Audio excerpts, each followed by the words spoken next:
On this week's Intelligence as a dump stat, Rump returns, and he's as delusional as ever. BDubs seems to think that we need his permission to have more fulfilling games than him. Grand DM addresses a very real problem with a not-so-real solution. Nerdcognito doesn't seem to understand what Vancian magic is, and D&D Shorts asks a dumb and asked question.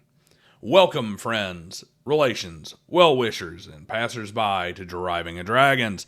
I'm Daniel, and it is my duty to take you on a guided mockery of some of the dumbest TTRPG-related statements made this week on social media. It is freezing cold outside, so the footage is older. But hopefully it will warm up and I can slap the new rotors and pads on the Z-Car, and then we will get a well-earned, lengthy break from doing, breaks. You know what would be awesome? If we had the channel project car down here to get started. While you can't help with the cold, you can play a part in building one of you guys a sweet new ride. All you got to do is support the channel. Like and hype the video, share it far and wide, encourage others to visit, and comment down below. All of that's free, and will eventually produce sponsorship and ad revenue to pour into our project.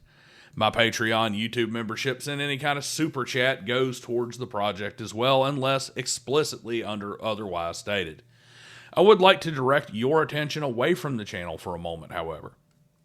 It seems that right on the threshold of his impending fatherhood, little lost Jack, that is, Jack the Lost Lore Scholar, has fallen on some bad luck. Illness, a car breaking down, that sort of thing. So it would be a kindness if you could throw him a few bucks to help out, even if it means not throwing it towards my channel this time around. I'll link his stuff in the pinned comment. Corvid Codex, my pulp anthology, will be relaunching its Kickstarter soon, so keep an eye peeled for that. Now, on with our weekly entertainment. The Bro SR loves to claim that they are first in all things, so I will at least let them be first to get rightfully mocked this week. Rump DM has returned. I guess he heard that BDubs had mounted a defense of his crown, and Rump wanted to come out of his seclusion to ensure he maintains his lead in the race for 2026's Stupidest of the Stupid. Rump has been pumping his X feed full of the conceited self-aggrandizing gibberish that the bros are best known for, with all kinds of gems, like saying that only the bros have anything remotely impactful to say about the hobby, which is humorous given that their only meaningful impact comes from two ladies who they don't claim and who don't claim them. But from his laundry list of bad takes this week, I chose his claim that other tables having fun their own way is harmful to the TTRPG culture, and that the reason they don't like hearing that they are playing wrong is because they are terrified of the Bro SR. That's funny, given that a solid 90% of the members of the TTRPG community would see Bro SR and think, is that like the old dude at the gym who does a lot of roids and tries to act like he's still 20? You know, like Bro Senior? The thing that makes the Bro SR conceit so laughable is this utter delusion that anyone cares what they think. They are the epitome of that meme where the one guy is yelling something at a group that's in a huddle, and then in the next frame, the dude from the huddle pops out with the sarcastic big thumbs up towards him while everybody else continues ignoring him. That guy's the Bro SR. Glad to have you back, Rump. I'd tell you to never change, but you are in the Bro SR, so there's no concern that will ever happen. Rump may be trying to secure his lead, but BDubs is not going to let him extend it. The reigning king of the most retarded group in gaming stepped up strong, with an even greater conceit than his understudy.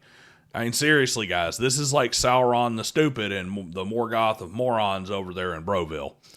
You see, BDubs seems to think that you need his permission to play games the way you enjoy best. He said so himself. You don't have Bro SR permission to prep your games, create original content instead of copy-pasting Appendix N stories, not encourage unrestricted PvP, allow time to progress at a pace that is rational to the events of your campaign, or not participate in LARP nonsense. That's right. You hate your players if you don't abandon the playstyle they love for the convoluted bro SR lameness that BDubs seems to think represents real D&D. There are bros out there who can actually help you improve your game by giving you a different perspective on how to view campaigns. Guys like Dundermoose, Alchemic Raker, and even Rump occasionally. But then there's BDubs and most of the other bros who are vocal online. Bottom feeders, sucking up the slime of Jeff Rowe and regurgitating it into our X feeds. Grand DM had another clear misstep this week. He started off with an astute observation that adult schedules and the scarcity of GMs are what make real campaigns kind of hard to sustain, and that is 100% correct. Most careers have kind of left the 9-to-5 model behind with more flexibility during the weekdays, but with more frequent outside of normal business hour obligations. Getting away from work a few hours early or heading in a few hours late because you needed to meet a cable guy or drop some stuff off at your aging parents' place is no longer something that you have to schedule PTO for or ask for some kind of special permission on a lot of careers. However, stringing together a 6-hour block for a gaming session, you better have pen and paper gaming as one of your top 2 or 3 priorities beyond work and family obligations. That's just kind of how it is. And it's not just, my schedule. It's, I'm working 9 to 5. This guy over here is working 7 to 4. This guy over here works 4 10s or whatever the case may be. It makes them harder to match up. And then you have the GM shortage, which is largely the fault of Wizards of the Coast and the development of the toxic player agency that has made being a GM just a far less appealing pursuit. However, Grand followed this up with a non sequitur. Flooding the hobby with new books just creates unread shelves and unplayed ideas. The limit is people, not material. That last statement is off the mark in a kind of dangerous way. At least dangerous in the context of TTRPGs. It's obviously not going to wreck anybody's life or cause drug addiction or anything. You see, there isn't really a flood of new content. There's a relatively similar amount of new content to what there always was in the past. The difference is that now we don't have publishers providing quality control and gatekeeping, and we have a nearly instant global access to all the ideas that would have never escaped our regional bubble back in the 90s. And we actually want that. We want people constantly working on building a better mousetrap and pushing out new material because while 99 games may collect dust on a bookshelf, game number 100 might just be the one that encourages new GMs or has some mechanic that gives it pick up and play ease without sacrificing depth to allow smaller sessions that fit more restricted schedules. So I wouldn't be so hasty to deride the glut of content we can access, nor would I mistakenly see it as mutually exclusive regarding solving the bigger problems that we face in the hobby. In the world of poorly thought out foot and mouth comments, we find Nerdcognito. Good old Ryan David and co. are constantly pushing the culture war angle and treating everything modern as inherently left-wing political tourism and participation trophy nonsense. This hits far more often than it misses, but they don't bother to check anything deeper than surface level, and that bites them in the ass on a regular basis. Like this comment that Vancian magic keeps Wizards strategic and it isn't overpowered like today's abomination that is Dungeons & Dragons. There is just one issue here. 5e is still very much a Vancian magic system, just like the older D&D editions. You see, what happened was Nerdcognito said, Vancian old, therefore Vancian good. 5e no good, so 5e no Vancian.